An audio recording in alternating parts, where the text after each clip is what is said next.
Magandang hapon, narito na nga ang pinakahuli sa lagay na ating panahon ngayong araw ng Thursday, January 2, 2025.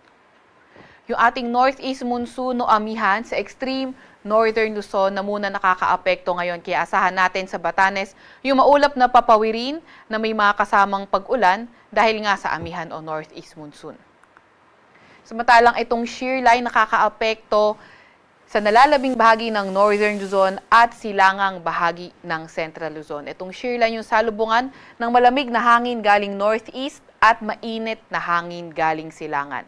Itong shear line rin yung nagdadala ng maulap na papawirin at mga kalat-kalat na mga pag-ulan at mga isolated na thunderstorm sa Cagayan, Isabela, Apayao, pati na rin sa may Aurora. Samantalang easterlies o yung mainit na hangin galing karagatang Pasipiko, nagdadala ng maulap na papawirin at mga kalat-kalat na pag-ulan, pagkidlat at pagkulog sa Eastern Visayas, Quezon, pati na rin sa may Bicol region.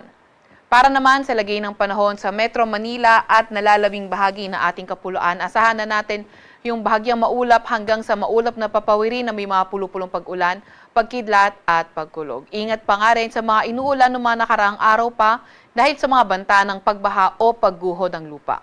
Sa kasalukuyan rin nga ay wala tayong namomonitor na low pressure area or bagyo sa loob or malapit sa ating Philippine Area of Responsibility.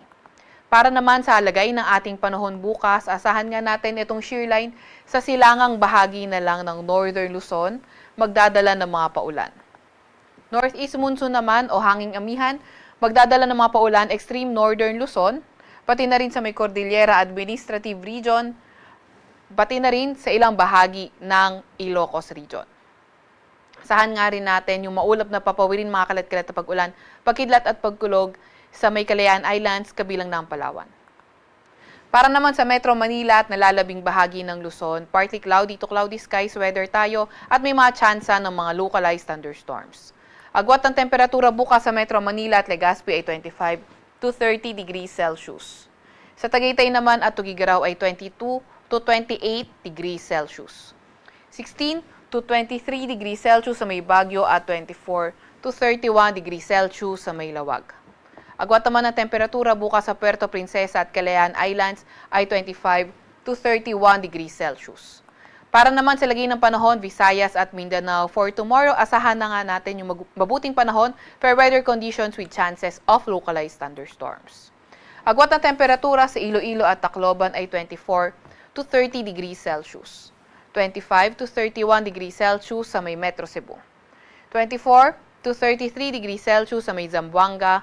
24 to 31 degrees Celsius sa may Cagayan de Oro at 24 to 32 degrees Celsius sa may Davao. Meron din naman tayong nilalabas na weather advisory. Ito ay updated kanina alas 5 ng umaga kung saan katamtaman hanggang sa malalakas na mga pag-ulan o moderate to heavy rains 50 to 100 millimeters na mga pag-ulan ang posible sa Isabela at Cagayan. Kapag 50 to 100 millimeters yung mga pag-ulan, localized flooding posible sa mga urbanized, low-lying or near rivers, pati na rin yung landslide posible sa mga highly susceptible areas. Bukas naman, moderate to heavy na mga pag-ulan, Cagayan, Isabela, kabilang na nga ang Apayao. At sa Saturday afternoon to Sunday afternoon, asahan natin meron na tayong mga heavy to intense na mga pag-ulan sa may Cagayan at Isabela. Kapag heavy to intense, mga numerous flooding events likely lalo na sa mga urbanized, low-lying, near rivers. Landslide naman, likely sa mga moderate to highly susceptible areas. Samantalang moderate to heavy rains naman, Apayao, Kalinga, Mountain Province at Ifugao. Kaya katulad nga na nabanggit natin kanina, ingat, lalo na sa mga nakaraang araw pa inuulan dahil saturated na yung lupa sa atin at posibleng mag-cause ng flash floods o hindi kaya landslides. Wala pa rin naman tayong nakataas na gale warning sa kahit na anong dagat baybay na ating bansa, pero ingat pa nga rin sa papalaot sa Northern Luzon dahil magiging katamtaman hanggang sa maalon ang karagatan. Para naman sa 3-day weather outlook ng mga pangunahing syudad natin, inaasahan natin sa Metro Manila at Legazpi, Saturday to Monday, patuloy pa nga rin ang fair weather conditions with chances of localized thunderstorms. Sa Baguio City naman until Saturday, naasahan natin, mararamdaman pa rin natin yung epekto ng amihan, pero pagdating ng Linggo at Lunes, fair weather conditions na rin at may mga tsansa ng mga localized thunderstorms. Agwat ang temperatura sa Metro Manila ay 24 to 31 degrees Celsius. 17 to 23 degrees Celsius sa may Baguio at 24 to 31 degrees Celsius sa may Legazpi City.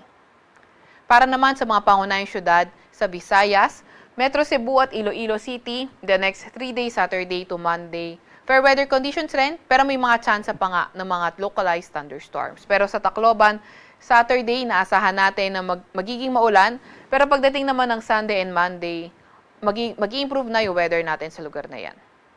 Pinakamataas sa temperatura sa Metro Cebu, posibleng umabot ng 32 degrees Celsius.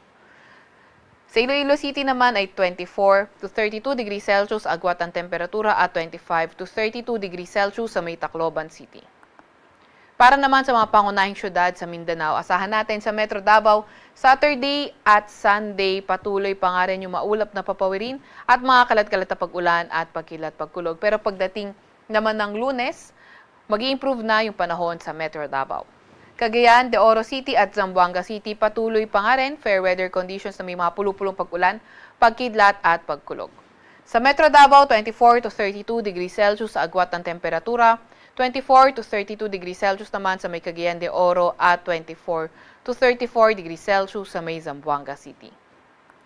Sa Kalakhang, Maynila, ang araw ay lulubog ng 5:39 ng hapon at sisikat bukas ng 6:22 ng umaga. Huwag magpapahuli sa